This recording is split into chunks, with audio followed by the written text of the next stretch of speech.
Welcome to Mission Evolution Radio Show with Gwilda Wiyaka, bringing together today's leading experts to uncover ever-deepening spiritual truths and the latest scientific developments in support of the evolution of humankind. For more information on Mission Evolution Radio with Gwilda Wiyaka, visit www.missionevolution.org. And now, here's the host of Mission Evolution, Miss Gwilda Wiyaka.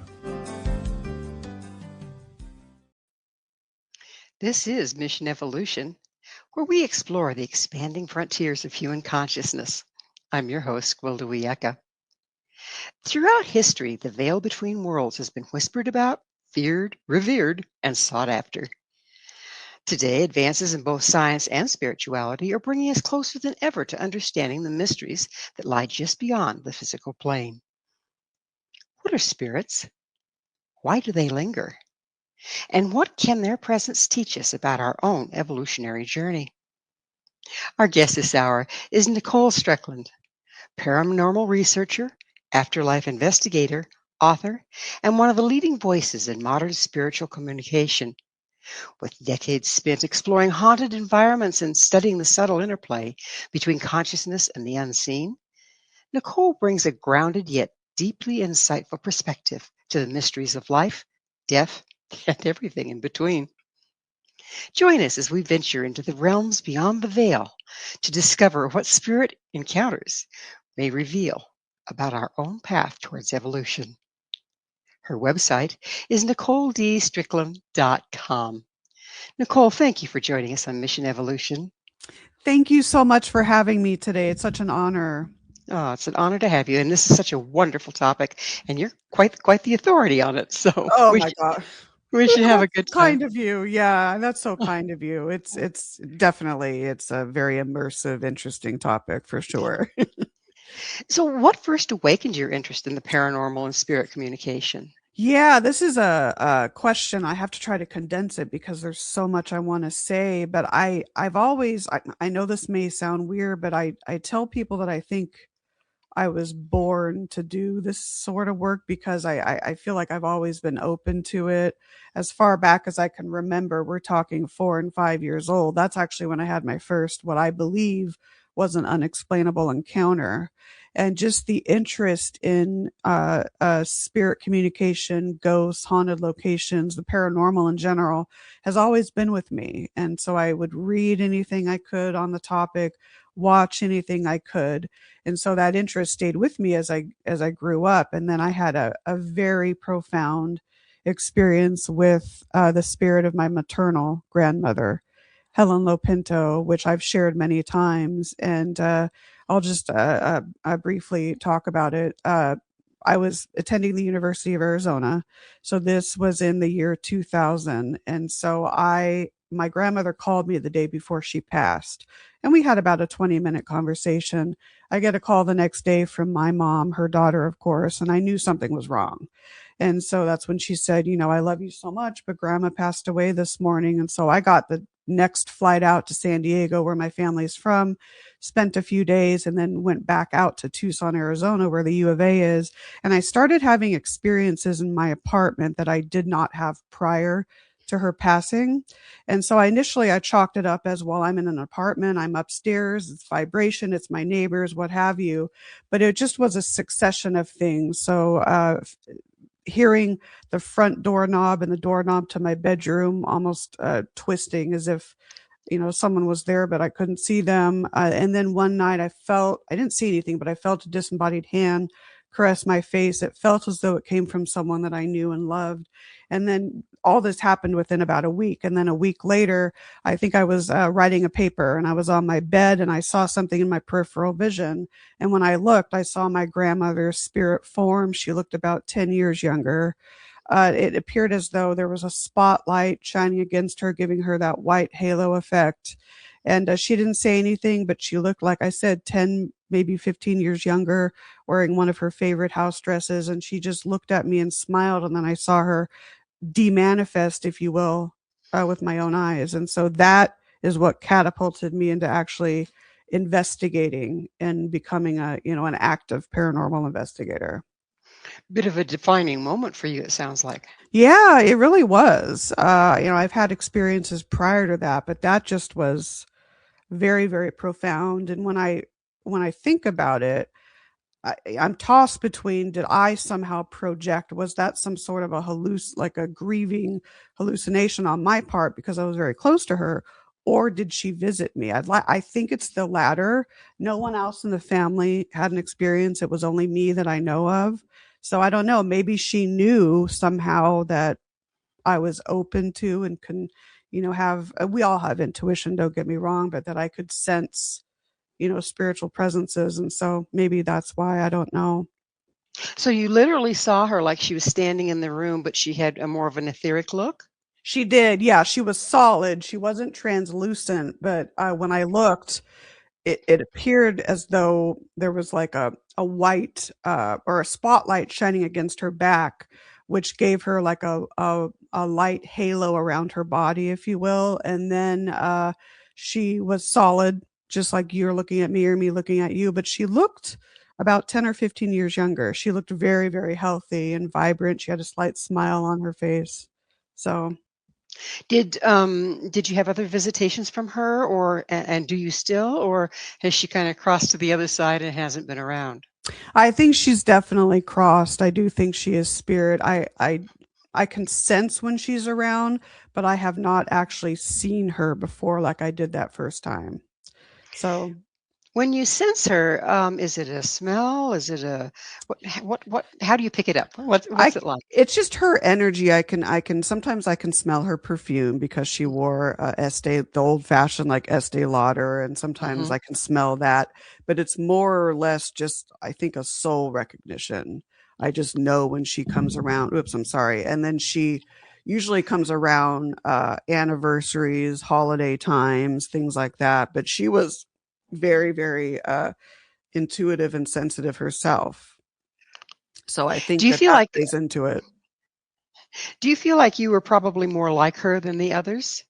It could be in the sense of being more in tune with my intuition and just being able to sense spiritual energy. I think I do. I think that's passed down through the maternal line. My mom has it too. She's not able to recognize it as much, but I can tell.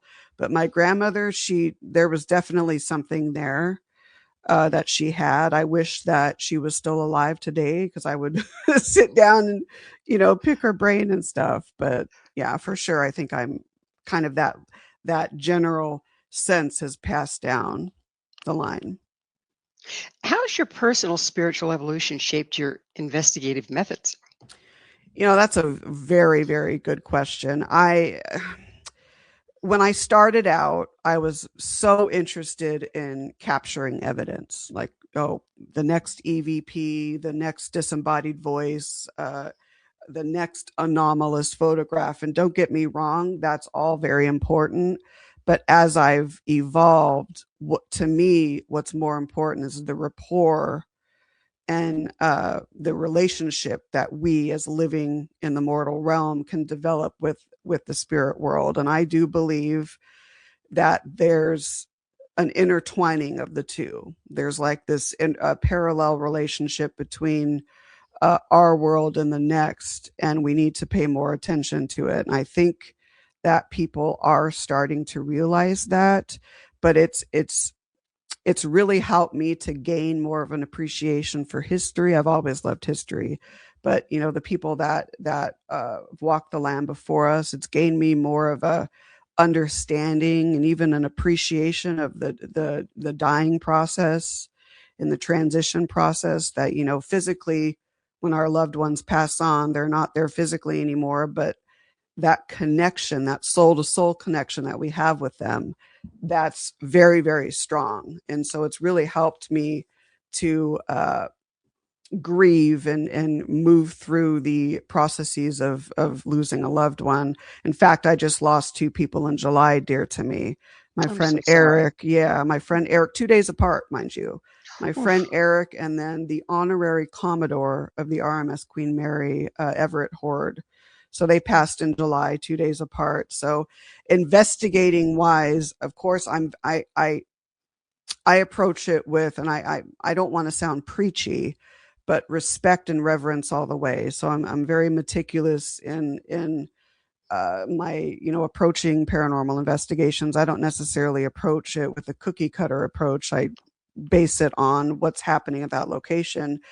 But for me, like I said, going back to what I initially said, it's the rapport and the relationship that we can develop with these energies, to me, is more important than just capturing, an EMS or an EVP or anything like that. So That makes sense to me. It's like if you can talk to the dead, doesn't mean just because they're dead, it doesn't mean that they aren't people and they don't have right. feelings and they don't have a need to interact and have respect. And it seems like most of us are either ignore that it's there, are terrified that it's there, or Right. running around with our little instruments, I have a sign. Right. See, and that right there is you just brought up a good point. I think that in investigating, and this is what I should have said too to your previous question, I don't rely on too much on, I do obviously rely on it, but not overly so, like I did maybe in the beginning, where you have all these instruments out and you're spending all your time staring at the instruments. And then you miss out on what your intuition is picking up, what your normal senses are picking up. And so I've learned to almost investigate more from a intuitive standpoint. And that's really, really helped That makes a greatly. lot of sense because it's coming in through your facility, really, right? Right, right, Yeah. exactly. Uh-huh. So, from your experience, what exactly is a ghost and how many kinds are there? Oh my goodness. I'm guilty of this too. I think that we all use the words ghost and spirit interchangeably, but I do think there's similarities and differences. This is just my opinion. Maybe I'm right, maybe I'm wrong. Ghost is what we also know as an earthbound entity, and it obviously there may be a residual or psychic imprint component or an intelligent. I don't like classifying them too much, but just for understanding purposes, intelligent varieties that we can actually communicate with in real time. I think a ghost is, again, the once living energy of a person or an animal, but yet they're not, either by choice or not, or there could be many reasons. They haven't, how do I put it, moved through the different ranks of spirithood and ascended to where they have full free will. Whereas I think a spirit, of course, the once living energy of a human or animal, but that individual has evolved more into the higher ranks of spirithood and has more free will. That's kind of how I define the two. But I don't know how many classifications there are. I mean, there could be some classifications that we don't even know about, but in terms of ghosts or spirits. But you commonly hear of, the residual varieties, the intelligent varieties, or crisis apparitions, which are known to be entities that will appear, right before or after someone has passed, doppelgangers. But it's like there's so many classifications, and I'm sure there's a lot more that we don't Well, know yet about. we're going to have to take a station break. Nicole and I will return very shortly, so don't you go away. This is Mission Evolution, www.missionevolution.org. Can ships be haunted? With us discussing investigating the paranormal is Nicole Strickland. Her website, NicoleDStrickland.com. Nicole, let's talk about your experiences investigating the haunted ship, Queen Mary. What first drew you to investigate the RMS Queen Mary, and what makes her such a compelling haunted location? Oh my goodness, this is such a loaded question. I love it. And it's like with the Queen Mary, I could just go on all day and talk about it. So I have to condense. So my mom actually went on board the Queen Mary long before I did. She did ballroom dancing in an area that was, when the ship was a luxury ocean liner.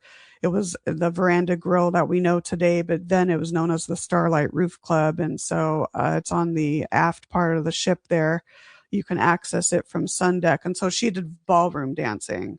So I've known about the Queen Mary, but my first sighting of her occurred during my college years. So it was our junior year, and it was spring break, and a friend and I decided to come back out to Southern California to go on a 3-day Carnival cruise. And so there's a Carnival cruise port right adjacent to the Queen Mary there. And so I remember seeing it from the back seat of a car. And it's very hard to put this in words, but when I looked at it, I made a mental note and I said, I will be back someday. And that day came in 2005. And I try to describe this as descriptively as I can in my books or presentations that I do about the ship. But it was almost an instant soul to soul connection with the ship when I first stepped on board, literally off the gangway and on A deck, where that's one of her hotel decks. I felt like I've been there before. Everything felt just beautiful and just so serene there. And it was an instant love connection with the Queen Mary. And so that started everything. And at that point, I started to research the ship's very, very extensive layered history and even her paranormal activity. And so I'm both into the history of the ship, pretty much everything about the ship, but also the paranormal aspect as well. And I've done several paranormal research or investigation projects on board in various areas of the liner over the years. And paranormal wise, a lot of the same things that you can experience at other locations. It's very visual. So people will see, full bodied, partially manifested apparitions of even former crew members, passengers, even World War II servicemen, you name it. And then it's very audio friendly. So you can hear a lot of disembodied vocalizations, things of that nature. People have been touched on board. In my experience of researching the ship, and it's my second home. I've been there hundreds of times. I don't think any energy on there is negative or anything like that. It's a very loving, positive, embracing feel, at least in my experiences. And so, but what makes the Queen Mary interesting to me is that her consistency of paranormal activity. Of course, it may wax and wane, but it's consistent across the board. And I've talked to people that have had almost unique, like identical experiences weeks, months, and even years apart. So there's a consistency among her resident energies and just regarding her paranormal activity. But I think too, at the core of the ship's ghostly phenomena is the ability that she has of being magnetic, not necessarily magnetic in the physical sense, but magnetic in that she can receive and transmit, almost like how crystals can. And so it makes her like a time capsule, if you will. So we're past, present, and future kind of fuse. So interesting. I have a friend that's a piano tuner, and she told me something so fascinating yesterday. Oh, she said wow. that if you consistently tune a piano, the organic material in the piano will resonate with that and then hold the tuning. And I'm wondering I how believe it. this applies to the Queen Mary, her sitting on water, and her just like you say, holding that frequency. I think I do discuss, I don't think there's one theory. I think there's a multi-layered reason as to why the paranormal or why the ship has so much paranormal activity on this consistent basis. Of course, as we know, her history is almost unprecedented for any ocean liner. But like we were talking about earlier, water being a component, some of the materials that went into the ship, like the iron, the manganese bronze propellers, the quartzite, and the former first and third class pool. My friend Tony Ashland, too, he is an amateur radio operator. And he shared with me that he believes the Queen Mary is like a giant crystal radio because it has all the components for that within the ship. And so he shared with me one day, he's like, I do feel like you do, Nicole. I think she's one giant transmitter and receiver. But just other energies, or other reasons too. People going in every day wanting to experience something paranormal, then you bring in that psychokinetic sort of influence as well. But I think at the core of it is just her history and this magnetic sense about the ship. But I think there might be elusive reasons too that we don't know, that only she knows. I do feel, and this may not resonate with certain people, and that's fine. But I'm basing this just on my experience and knowledge of the ship. I do feel that there's a pretty strong sentient component to the ship itself.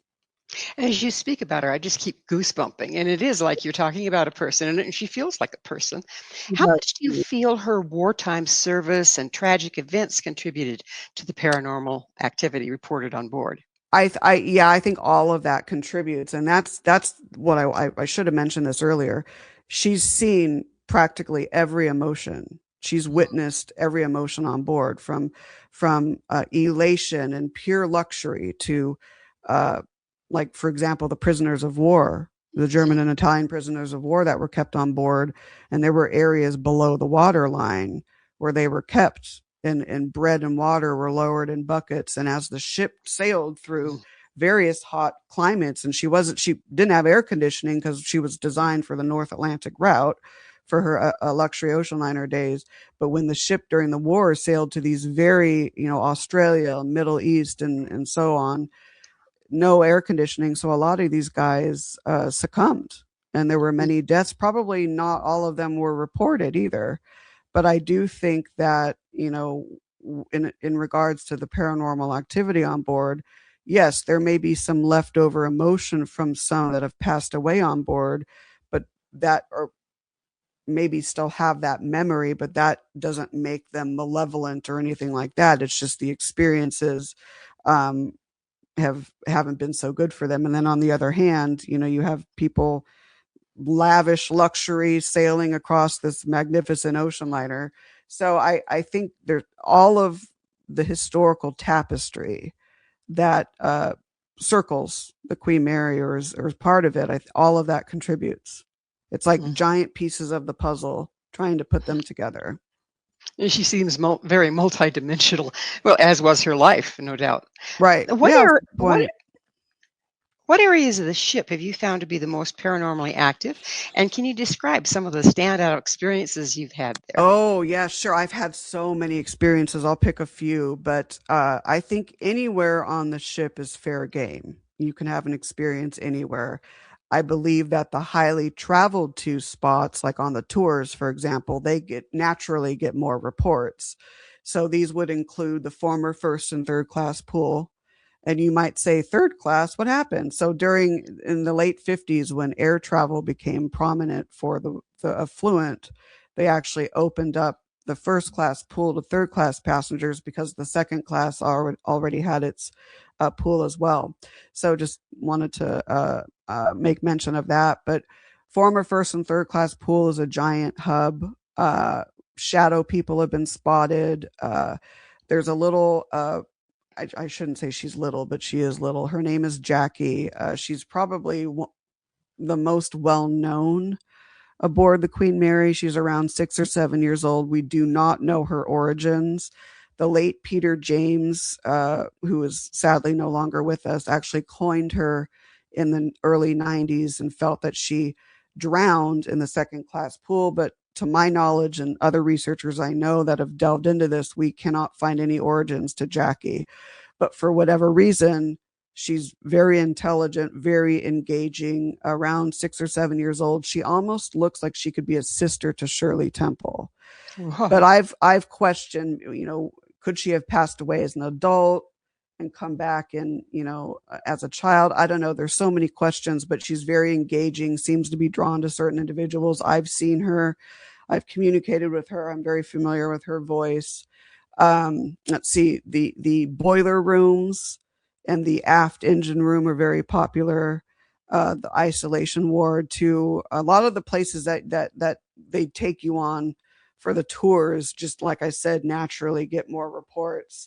But there are several resident energies, and there are a few that are documented deaths. So William Eric Stark, for example, was a senior second officer, and he actually was fighting a cold. This was, I believe I should know this off the top of my head. I think it was 49 when he passed away. And he actually thought he drank gin, but it was actually carbon tetrachloride. So he passed away a few days later. He's been seen and spotted and heard. There's an 18-year-old crewman. I'm not going to say his name just because the family doesn't want us to say his name, but he hailed from Skipton, North Yorkshire, joined the Queen Mary in 1966, was a fireman and bilge cleaner working the boiler rooms. And sadly, on July 10th, in the early hours of the morning, 1966, he was found wedged in watertight door number 13 on the starboard shaft alley side. He has been spotted. I've seen him myself. There's a picture of him. So I've seen him. It's almost as if his picture has come to life. I've heard him. So, but there's Peter James once said that he felt that there were over 600 ghosts and spirits on board. But it's hard to put a number because I think the Queen Mary, there's energies that travel through her, may not stay, but then there are those that are connected with her history and have, for whatever reason, some have chosen to stay, maybe some have not. So, but I've had so many different, it's hard to pick one, but I've seen full-bodied apparitions. I've disembodied voices. I've even heard my name being called several times, like male, female voices. Hi, Nicole. Nicole's here, things of that nature. Usually within the first 5 or 10 minutes of me arriving. It's weird. But just some of my most profound encounters have occurred on the Queen Mary. Do you think that they, because you've gone so often, start to build a relationship and recognize you? I think that that's possible. I mean, I'm trying to be as humble as I can about this, but I do think I do. Yeah. Well, it's unusual for someone to do paranormal investigation and also have that compassion connection on a person-to-person level, isn't it? Yeah, and that's true. And just with the Queen Mary, it's, every location that I've investigated is important, and I've always learned something from every case I've worked on, but there's such a strong personal connection to the ship. So I think that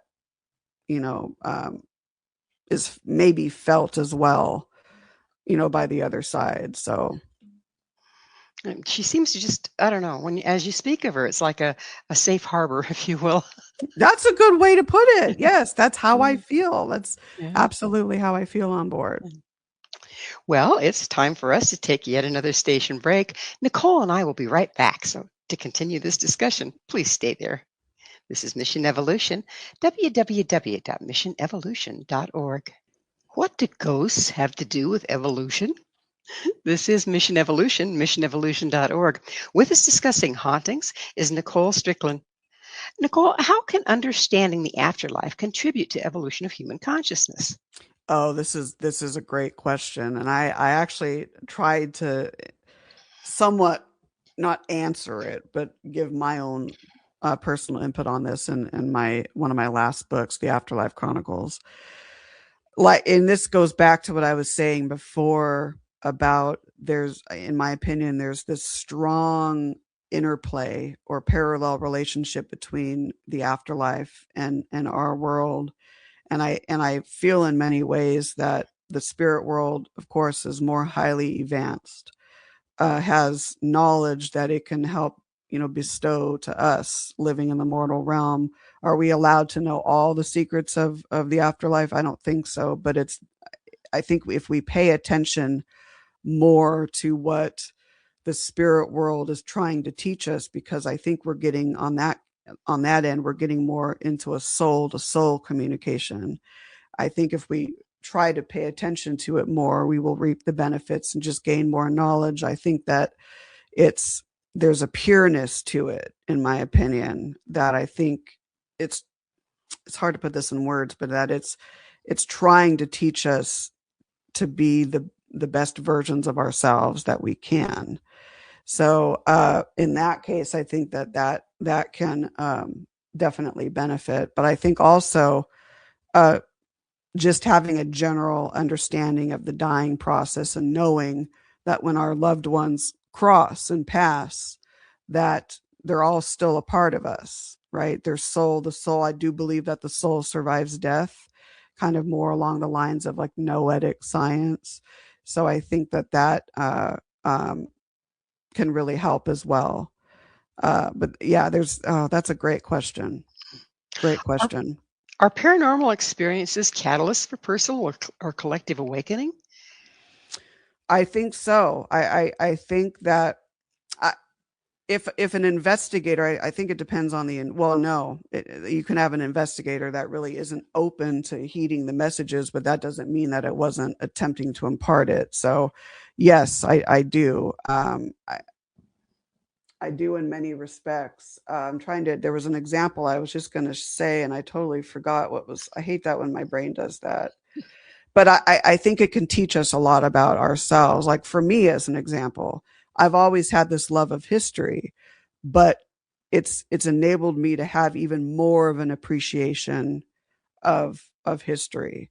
And I know this may sound hokey, but it I've been able to become more aware of my own soul, my own desires, my own intuition. So it has helped me with personal growth in that capacity. And I think that it can help others as well. The question is, are others open to it?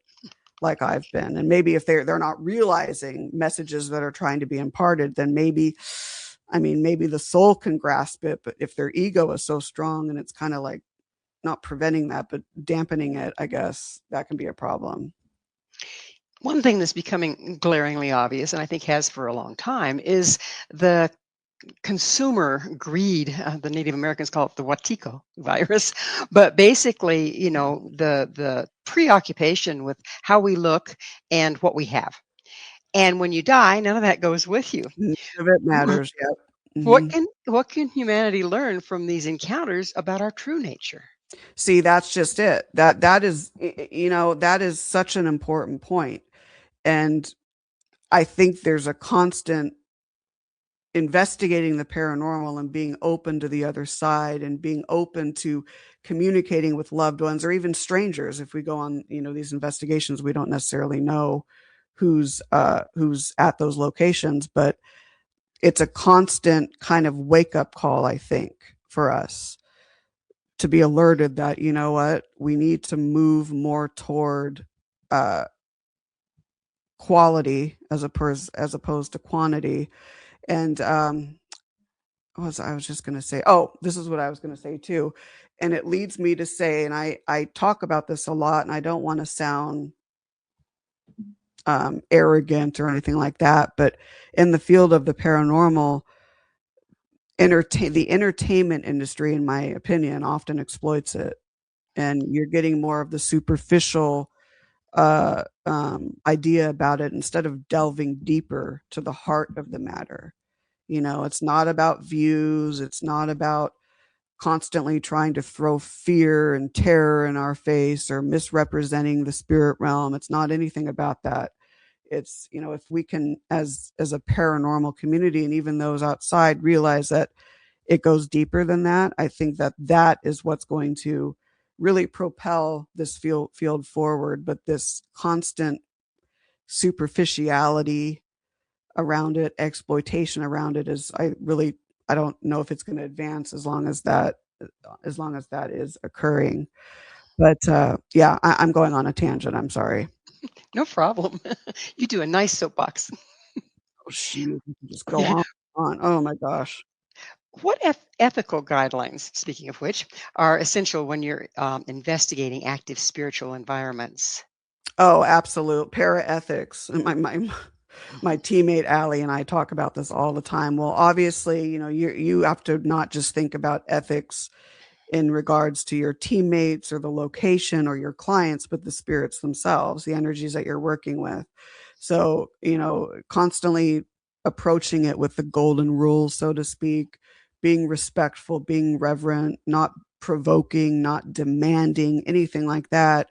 But also with your clients, being upfront with your clients. You want to let them know about the processes that you're going to be going through, the methodology, and I hate to say this, but I'm a paper pusher. So, those forms, those investigation permission forms, those liability waivers, things of that nature, have those on hand. But just treating the whole process with respect, but also with dignity, I think it goes a long way. That's the general ethical framework. But then being honest, a lot of what applies to any other job in real life, but on an investigation, making sure that teammates are abiding by the standard operating procedures or certain protocols, things of that nature is important. But I think at the hallmark, or at the core, I should say, is the respect and the dignity that these investigations deserve. And so we're very big on that. What about confidentiality? I mean, what if a That spirit too. says, this went Right. on, but I really don't want to talk to them about it? Thank you. You just reminded me. I knew there was something I was forgetting. Confidentiality is important. And I'll tell you this much. Like, I've had a couple of cases where people wanted us to investigate because they wanted media attention and only that.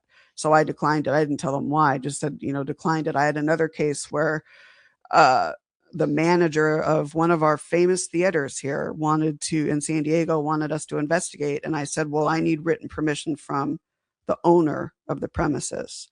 And she just kept, dishing me around, and I, kind of giving excuses. And I said, until we get that written permission, we can't do anything.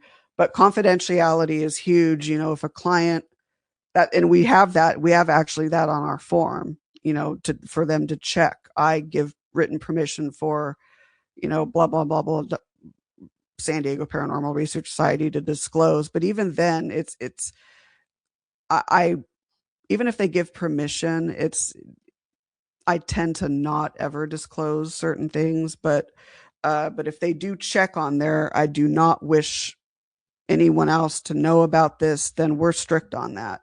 That confidentiality is between us and the client.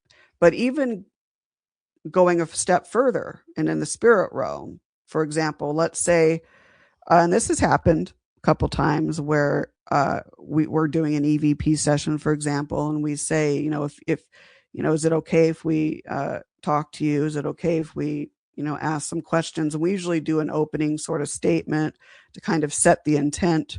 And if we get an answer of no, or let's say, do you want us to leave? And we get an answer of yes, we will do that. We'll leave.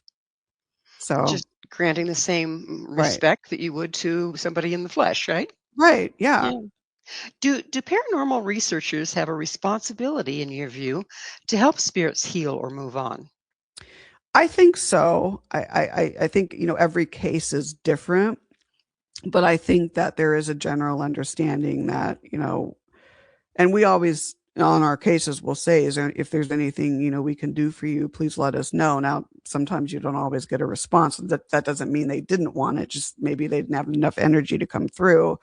But I think so. But in order to like maybe help them like pass on, or not pass on, but transition to a higher spirit rank or whatever, that's where it gets a little tricky for me, because I don't want to do something that I don't necessarily have permission to do. It is the will of the entity, in my opinion. If it knows it can move on and doesn't want to, well, then we shouldn't interfere with that. But if there's enough, I don't want to say proof, but if there's enough evidence to suggest that maybe they do want help, then at that point, yes, to try to help them go through the motion so they can evolve greater, if you will. So I know there are whole practices, and particularly ancient practices, that had to do with helping the dead to cross, like psychopumping.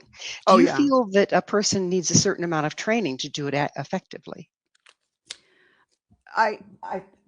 This is an interesting question. If a person is operating from not an ego point of view and is operating from a soul level of kindness and wants to do good, in that case, maybe if they aren't as experienced as maybe other practitioners, I think they deserve a chance. But it's the ones, even if they have amazing experience, if their heart is not in the right place, or they're doing it for out of selfishness or anything like that, then that's when I raise my hand and go like, wait a second. So, but I think, yes, I think obviously experience does help, of course. I'll bet you have to dance around agenda a fair amount as well. How do cultural beliefs influence the interpretation of hauntings and spiritual contact? Oh, that's a good one. Yeah, I've researched this a lot, and going back, there's always been this universal idea that it's just different in the interpretation with different cultures, but there's this universal idea that dates back, thousands of years, that okay, once someone dies, okay, what's left? What do we do with the body, or what happens to the soul? I do think there's like a general agreement that we're understanding that the soul evolves, but it's just the practices and how to handle the body, or exactly what happens to that soul, is a little different with different cultures. But and it brings me to actually paranormal investigating. And when you're out on a case, you have to be aware a little bit of some of the religious or the cultural predispositions, that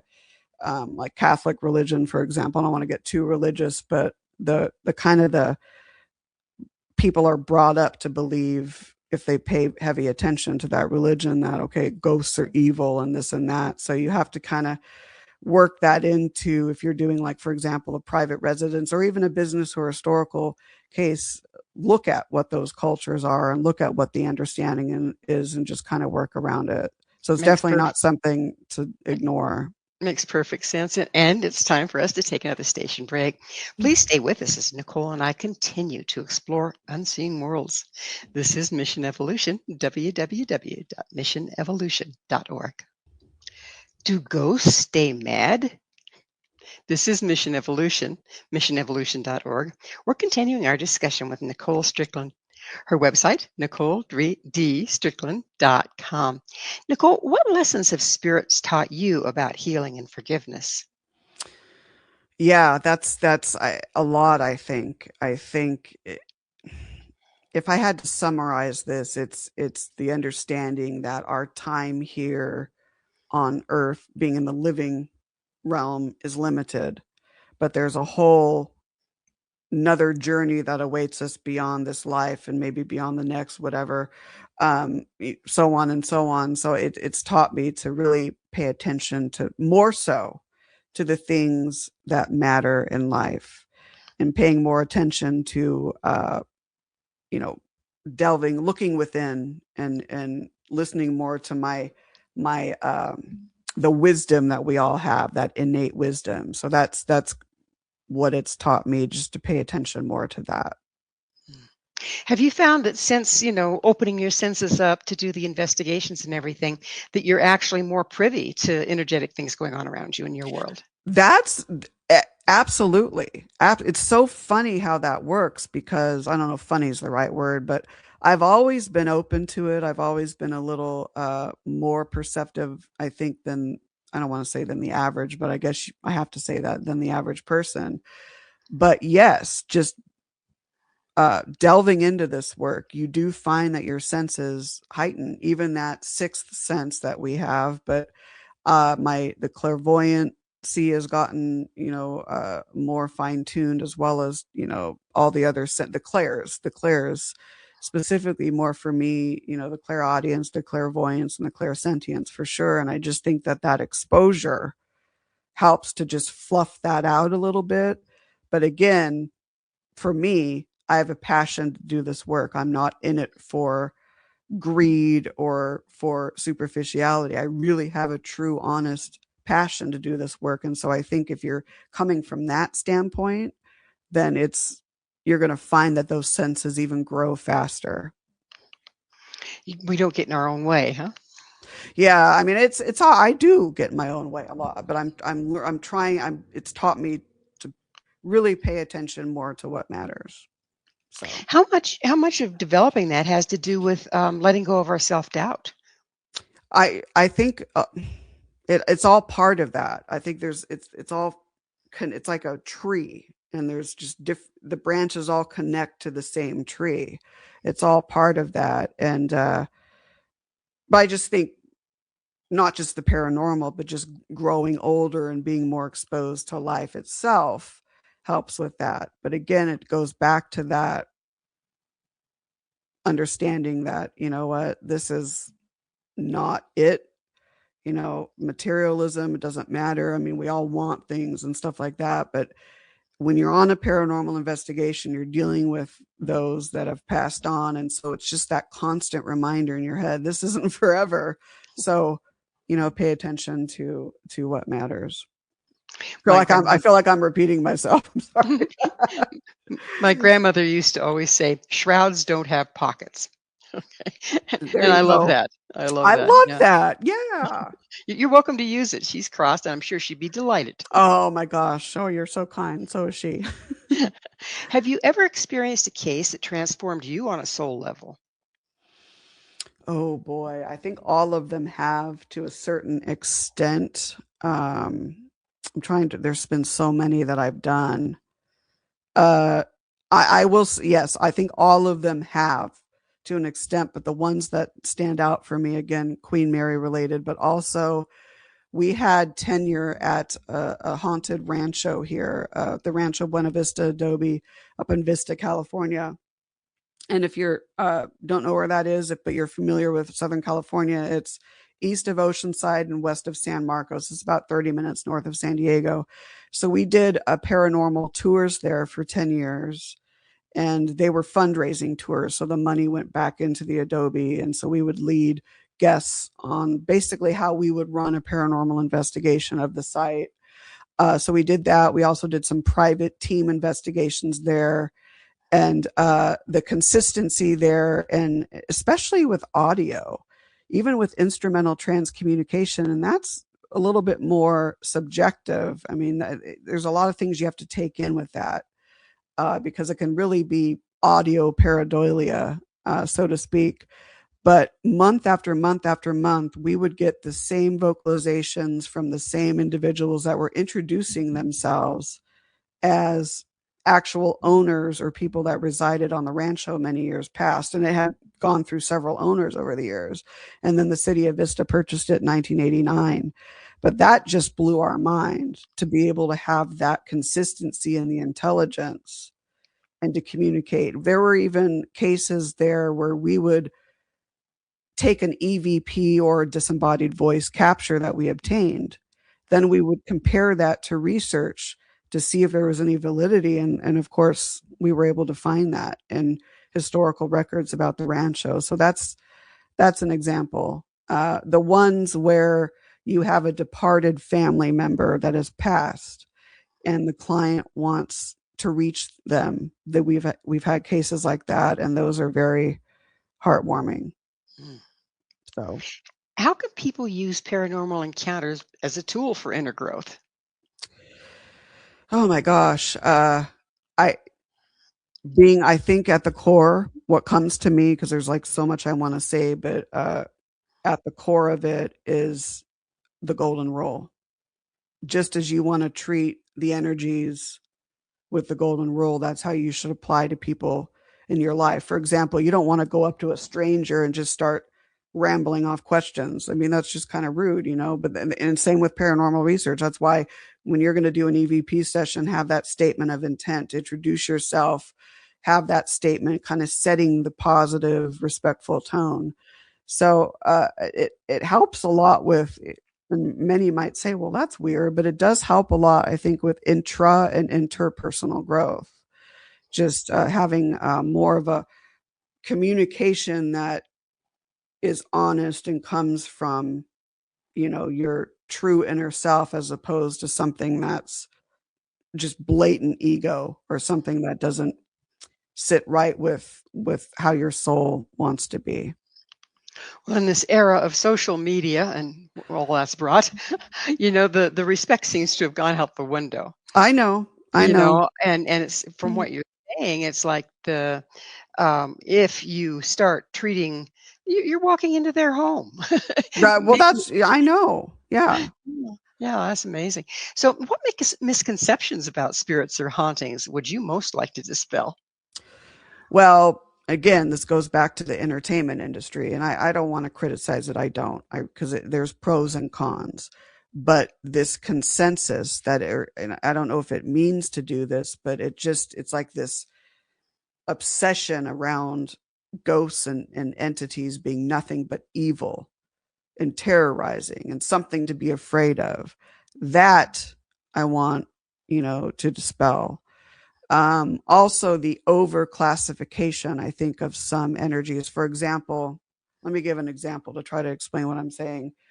Let's say someone finds a couple scratch marks on their skin and they automatically assume, oh my gosh, that was something evil that did that. Someone wanted to harm me, when in fact, maybe that's not the intent at all on the spirit. It's what we project. And due to our fears of the unknown, we're ascribing that to the spirit.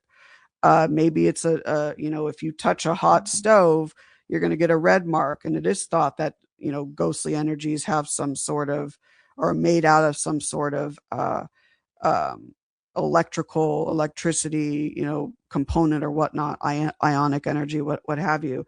So maybe is that like a biological reaction of maybe if it touched you, your skin got, I don't know. But this over classifying and over assuming that if you have a experience that you deem negative, that it's absolutely negative on the part of the spirit to want to do that. So those are two things that come to mind When heavily. when we're so into fear and polarization, Yeah, then don't we interpret the right. experience that might be neutral as something evil? That's a much better way to put it than I did. But yes, I think so. Yeah. Where do you feel paranormal research is heading in the next decade? Oh my goodness. I think it's going to advance in the sense of technology, but then I wonder, okay, how is AI going to influence this? I think there's going to be pros and cons to implementing or over implementing AI. Uh I, I mean I want it to advance as it should, but I think that there's going to be, for example, the entertainment industry's influence, um, reliance on technology, all of this. I just find that that may dampen it a little bit. I don't want to be negative, but I do see more and more people getting interested in it. And I would hope that for those people that there's a genuine interest in it and it's not motivated by greed or superficiality. So I'd like to think that it's heading in a very positive direction, but there's just some little kinks there that I think need to be worked out. Do you think that, right now we're all busy trying to prove it exists?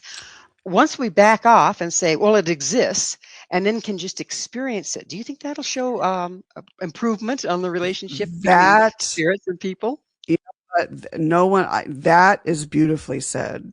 That is wonderful. I yes, I have backed off from that because I don't think if it was provable to us in the mortal realm, I think we would have already done it. And I don't think that that's what matters.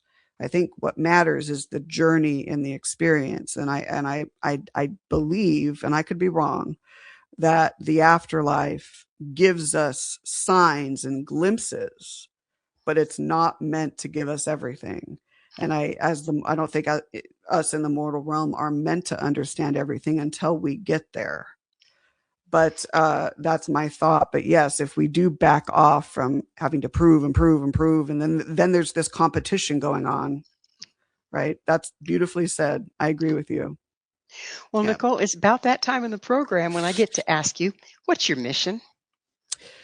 My mission is continuing to do what I do. It reminds me of the starfish poem. You can't help everything, but if you can help one and get it back to safety, that's where I'm at. Just following my passion and sharing my passion for this field with everyone, and hopefully be a little educating in the process. So Well, Nicole, bless you for this very beautiful work that you're doing in the world. thank you so much for having me on. It's been such a pleasure. It has been a true joy. That concludes our journey with Nicole Strickland, investigator, teacher, and explorer of the spirit world. Her work reminds us that consciousness extends far beyond the boundaries of physical existence and that interaction with the unseen may be guiding humanity towards a deeper understanding of who we truly are. For more information about Nicole, her books, research, and upcoming appearances, visit her website at NicoleDStrickland.com. To discover more about our own ongoing exploration of human potential and consciousness, visit us at www.missionevolution.org. And as always, may you find your path, and may your path lead to evolution. This is Gwilda Wiyaka. Until next time, stay curious, stay aware, and keep evolving.